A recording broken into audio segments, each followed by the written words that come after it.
Jio setup பாக்ஸில் 5.1 support இல்லை. Only 4K video HDR content ஒண்டி தான். 5.1 சப்போர்ட் இல்லை. டிஸ்னி ப்ளஸ் ஹாட்ஸ்டார் ஓப்பன் பண்ணி ஜோ மூவி ப்ளே பண்ணி காட்டுறேன். நம்ம ஜோ மூவின்னு கிளிக் பண்ணாலே அங்கே 5.1 லோகோ காட்டணும், அது காட்ட மாட்டேது. ஃபஸ்ட்டு ஃபுல் ஹெச்டின்னு கிளிக் பண்ணிக்கிறோம். அடுத்தது நெக்ஸ்ட் ஆப்ஷனில் ஆடியோ, அதை கிளிக் பண்ணிவிட்டு தமிழ் நான் கிளிக் பண்ணிக்கிறேன். அதில் 5.1 காட்டல ஜியோ செட்டப் பாக்ஸில். இதில் ப்ளூடூத் கனெக்ட் பண்ணாலும் சவுண்டு குவாலிட்டி நல்லா இல்லை. இதுக்கு முன்னே நான் ஃபயர் ஸ்டிக் வச்சுருந்தேன், அதை ப்ளே பண்ணி காட்டுறேன் எப்படி இருக்குன்னு பாருங்கள்.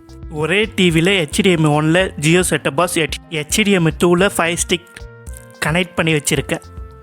இதில் Disney plus Hotstar app open பண்ணிவிட்டு எப்படி இருக்குன்னு பார்க்கலாம் வாங்க. அதே டிவி தான், அதே HDMI தான், ஆனால் இதில் டிஸ்னி ப்ளஸ் ஹாட்ஸ்டாரில் 5.1 காட்டுது பாருங்கள். அதே ஜோ மூவி தான்.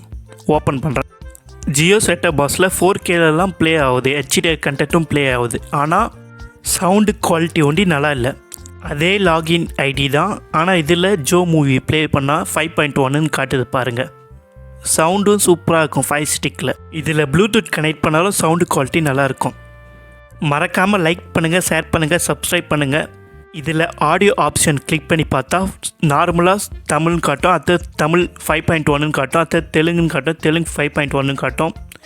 5.1 ஆப்ஷன் இதில் இருக்குது. அதே டிவி தான், அதே HDMI தான், ஆனால் ஜியோ செட்டப் பாக்ஸில் ஒண்டி காட்ட மாட்டுது. அதுக்கு முன்னே நம்ம சேனலில் ஜியோ செட்டப் பாக்ஸ் என்னென்ன சேனல் வருது, என்னென்ன ஜியோ செட்டப் பாக்ஸ் எப்படி இருக்குது, ஜியோ ஏர்ஃபைபர் எப்படி இருக்குதுன்னு நம்ம ரிவ்யூ போட்டிருக்கோம் பாருங்கள். மறக்காமல் கிளிக் பண்ணி மறக்காமல் நம்ம சேனல் பேஜை போய் செக் பண்ணி என்னென்ன ஜியோ செட்டப் பாக்ஸ், ஜியோ ஏர்ஃபைபர்லாம் போட்டிருக்கோம், அதை மறக்காமல் பாருங்கள்.